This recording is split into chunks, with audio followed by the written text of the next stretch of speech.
That knight is about to ruin Karpov's entire day. Knight back to b1. Now Kasparov says, I've planted my knight.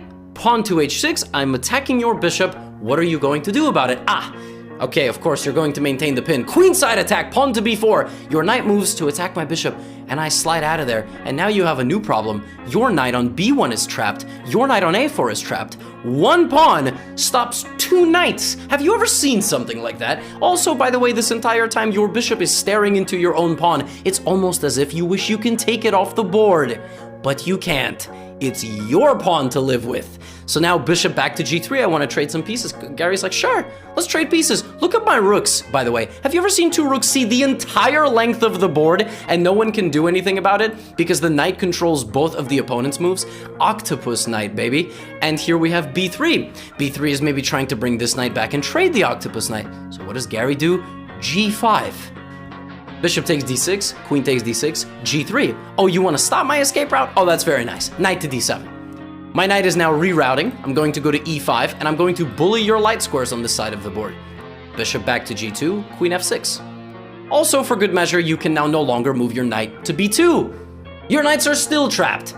As Karpov desperately looks for moves, he tries to play a3 and break out on the queen side with queen a2, rotates the queen over. Finally, the knight has been given a little bit of reprieve. Bishop to g6. And now, finally, Karpov must have been feeling happy. He got to push his pawn. The pawn, look at this, the bishop is active. But there's no one there.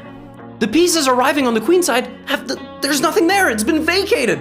All of Kasparov's pieces have transferred to attack the king. He used the center blockade for so long to take space on the king side for when he needed it, and now he's gonna move his king side forward.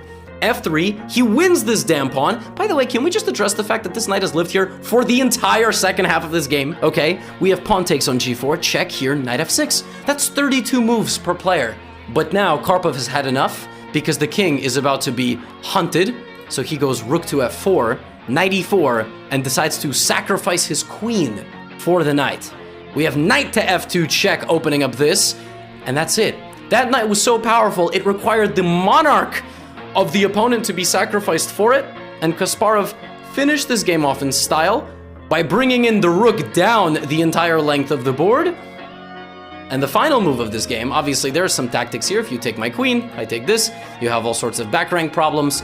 But really the cherry on top of this entire game was that the final move of this game was the last rook, going the entire length of the board. Karpov resigned,